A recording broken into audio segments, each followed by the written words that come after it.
નલિયા મુદ્દે pass convener હાર્દિક પટેલે VTV સમક્ષ નિવેદન આપ્યું છે। સ્ત્રી સશક્તિકરણની વાતો કરનાર લોકો નલિયા કાંડમાં છે। રાજ્યમાં મહિલાની સુરક્ષા પર ગંભીર મુદ્દો બન્યો છે। હું પીડિતાને મળીશ અને તેને મદદ કરવાનો પ્રયત્ન કરીશ। ભાજપના મોટા માથા આ કાંડમાં સંડોવાયેલા છે। બીજી તરફ ભાજપને મને નલિયા જતા રોકી રહ્યો છે। શાસક પક્ષ નથી ઈચ્છતો કે હું નલિયા જઉં।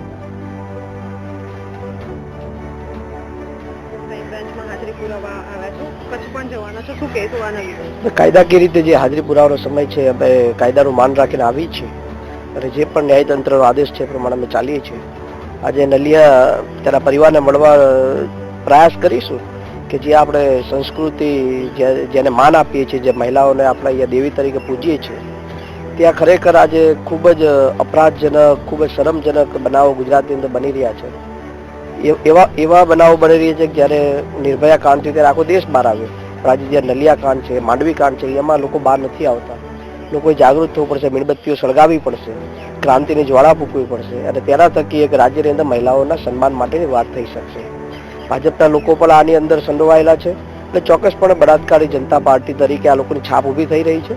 જે લોકો મહિલાઓના સશક્તિકરણની વાત કરે છે, જે લોકો મહિલાઓના મહોત્સવ ઉજવીને ફોટો પડાવે છે, જે ભાઈ કહેતો હતો કે મને ગમે ત્યારે તમે લેટર લખજો, તમારો ભાઈ હાજર રહેશે, અને એ જ વ્યક્તિએ જ્યારે મહિલા દિવસના દિવસે ગુજરાતમાં આવે છે પણ નલિયા કાંડને દબાવવા માટે એ લોકો ત્યાંથી આદેશ આપે છે, તો ક્યાંક ને ક્યાંક ગુજરાતની અસ્મિતા પર સવાલ ઉઠી રહ્યા છે, ભાજપની નીતિ પર સવાલ ઉઠી રહ્યા છે અને સૌ લોકો જાણે છે એનો જવાબ સમયસર લોકો આપશે।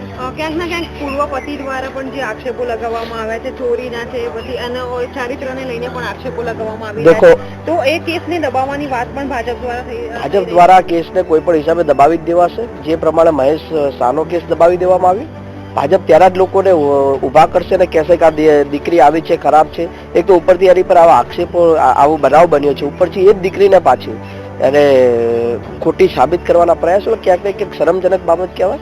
જે માના પેટે જન્મ લીધો હોય અને એ માને જ્યારે અપમાન સહન કરવો પડાય એવી વાત છે। આ કોઈ આ વ્યક્તિની દીકરી કે આ સમાજની દીકરી કે આ પરિવારની દીકરી નથી, એ આપણા સૌની બેન દીકરી છે। જ્યારે રાજ્યની વાત આવતી હોય તો સૌ લોકો એકજૂટ થઈને આ લડાઈ સામે લડવું પડશે।